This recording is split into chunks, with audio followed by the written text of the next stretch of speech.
Hi guys, मैं आज आपसे बात करूंगा एक बहुत ही जोरदार टॉपिक पे जो कि जीएसटी में एक लिटिगेशन का बहुत बड़ा मुद्दा बन के रखा है। बात ये है कि सर मैंने मान लीजिए एक सप्लायर से माल खरीदा है और मैंने उसे पेमेंट कर दिया है। I have made the payment to the supplier and now the supplier has not paid the taxes to the government. अगर मैंने सप्लायर को पेमेंट कर दिया और अगर सप्लायर ने वो पेमेंट गवर्नमेंट को नहीं करा है और उस कारण से मुझसे अगर रिकवरी की जाती है क्योंकि सप्लायर का जीएसटी रजिस्ट्रेशन कैंसिल कर दिया गया है या फिर इसी ग्राउंड पे कि उसने नहीं पेमेंट करा है, तो now you have to make this payment. आज मैं आपसे इस टॉपिक पे बात करूंगा कि ये कितना लीगली वैलिड है, इस पे हमें क्या करना चाहिए, हमें ऐसे केसेस को कैसे फाइट करना है और मोस्ट इंपॉर्टेंटली हमें ऐसे केसेस को कैसे जीतना है। आइए देखिए, मैं आपको इसका थोड़ा बैकग्राउंड देता हूँ। पहले आप ये समझिएगा कि सर जब जीएसटी नहीं भी आया था ना, प्री जीएसटी ईरा में, जब जीएसटी नहीं भी आया था, उस टाइम पे क्या होता था कि जब हम लोग वैट की बात करते थे, तो वैट में भी क्रेडिट की बात होती थी और जब हम एक्साइज ड्यूटी की बात करते थे, तो उस पे भी हमारी क्रेडिट की बात होती थी, सैंड वैट क्रेडिट की बात अभी भी होती थी। इन दोनों भी केसेस में आप पाएंगे कि कोर्ट ने मल्टीपल टाइम्स ये जजमेंट दिया हुआ है, जहां पर पे ये बताया गया है कि अगर सप्लायर ने गवर्नमेंट के पास में डिपॉजिट नहीं करा है, तो for that buyer can not be hold responsible. आप बायर को जिम्मेदार नहीं बोलेंगे। तो वैट में ऐसा हुआ था कि जितनी भी हाई कोर्ट से सभी का जजमेंट था एक्सेप्ट बॉम्बे हाई कोर्ट। सारी हाई कोर्ट्स के जजमेंट आए थे, जो जजमेंट ये बात बहुत क्लियरली बोलते थे कि आप बायर का क्रेडिट डिनाय नहीं कर सकते। You can not deny the credit of the buyer. ये बात थी वैट की। ठीक है, ये सब आपको बेस बनाना पड़ेगा, तभी तो हम अच्छे रिप्लाई करेंगे और तभी तो हम केसेस को जीतेंगे, तभी तो we'll be able to make good arguments. Secondly, let's talk about excise. Excise में तो आपका सुप्रीम कोर्ट का ही एक जजमेंट है। I am unable to recollect that case law, but Supreme Court का जजमेंट है जो कि क्लियरली बोलता है कि क्रेडिट जो है वो डिनाय नहीं होगा बायर को again for the fault of supplier. Getting it? I try to find out the case law और वो भी मैं आपको डिस्क्रिप्शन में दे दूंगा, so that if you want to quote that as well, so you will have that option as well. Now, GST आने के बाद में क्या हुआ? जीएसटी आने के बाद में अगेन यही सब लड़ाइयां चालू हो गई कि जो अभी हम देख रहे हैं कि सप्लायर ने गवर्नमेंट के पास में डिपॉजिट नहीं करा और गवर्नमेंट आकर के मुझसे, डिपार्टमेंट आकर के मुझसे रिकवरी कर रहा है। आई एम द बायर, मैंने पेमेंट कर दिया है सर टैक्स का। और जब डिपार्टमेंट आता है तो डिपार्टमेंट आपसे कहता है कि सर आपने जो section number 16 subsection number 2 clause number C, section 16 two C जब आप देखेंगे, मैं आपको शो भी करता हूं। ये देखिए आप, section number 16 subsection number 2 clause number C, what it has to say. 16 two सी आपको कहता है कि जब अपन पेमेंट कर देते हैं टैक्स का, तभी हमें उसका इनपुट टैक्स क्रेडिट मिलेगा। ये बात है 16 टू सी। और क्योंकि 16 टू सी में ये बात बोली गई है, तो डिपार्टमेंट इसी को बेस बनाता है और हमें कहता है कि अब आपने इसका पेमेंट करना होगा।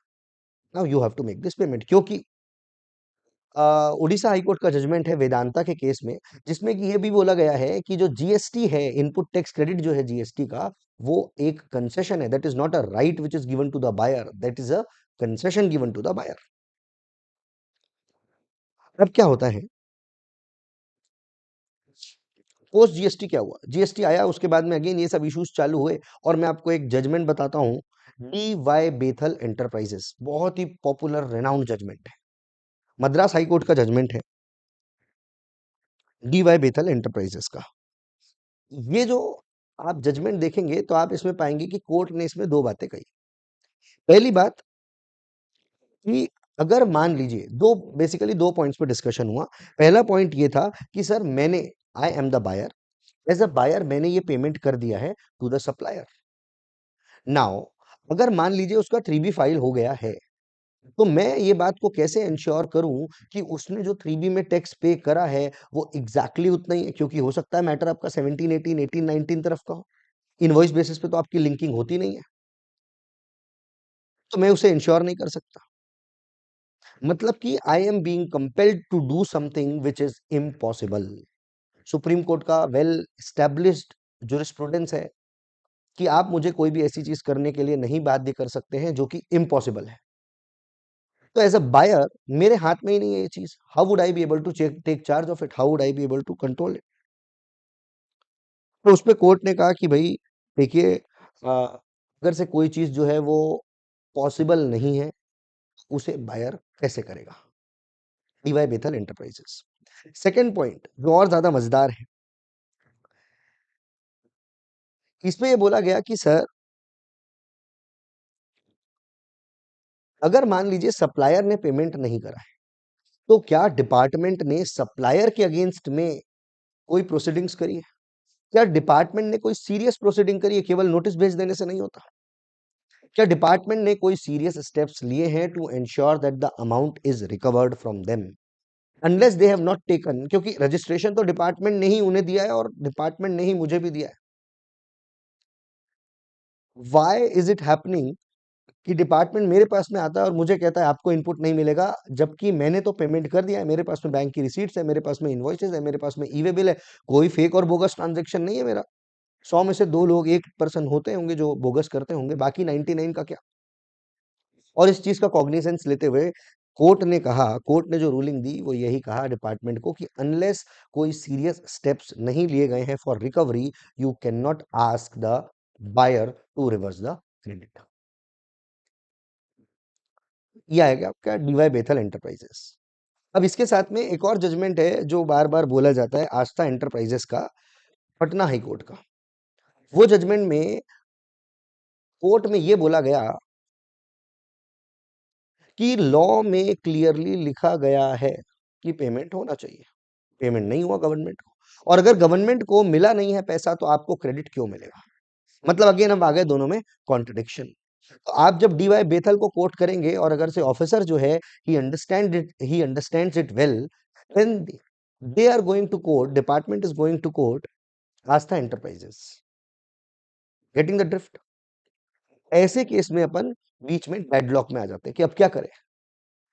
इधर we have to go to again courts and उसमें ऊपर तक के जाकर के, जब तक के ऊपर से जजमेंट नहीं आता तब तक के फाइट चलेगी। लेकिन अब आपको इसमें और बेनिफिट कैसे मिलेगा मैं आपको बताता हूँ। ये जजमेंट आने के बाद से अभी जो सिचुएशन है वो प्लस माइनस है ना? तो आपका अगर जो केस है वो इस क्राइटेरिया में फॉल करता है कि आप मद्रास हाई कोर्ट का जजमेंट जो है उसको कोर्ट करके जीत सकते हैं, तो बहुत अच्छी बात है। अगर डिपार्टमेंट वाला उसको आस्था एंटरप्राइजेस को नहीं जानता है तो आपके लिए बहुत ईजी हो जाएगा। लेकिन अगर से वो जानते हैं तो ऐसे केस में वो आस्था एंटरप्राइजेस को कोर्ट करेंगे।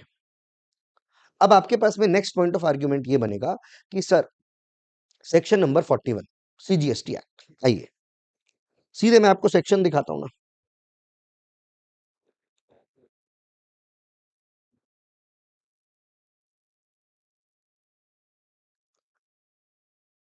सेक्शन नंबर 41 सीजीएसटी एक्ट, देखिए क्या कहता है। Subsection number 2, the credit of input tax availed by the registered person under subsection number 1 in respect of such supplies of GSB, the tax payable whereon has not been paid by the supplier. Supplier ने अगर नहीं पे किया है, it shall be reversed along with applicable interest by the said person in such manner as may be prescribed. और ये जो prescribed है इसके लिए आया आपका रूल नंबर 37A।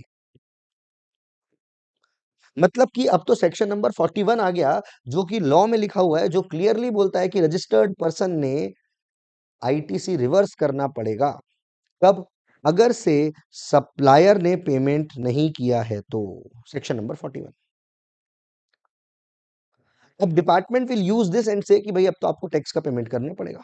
बट एक बात समझिएगा, बहुत ध्यान दीजिएगा, ये जो प्रोविजन आया है, ये प्रोविजन आया है आपका अक्टूबर 2022 में।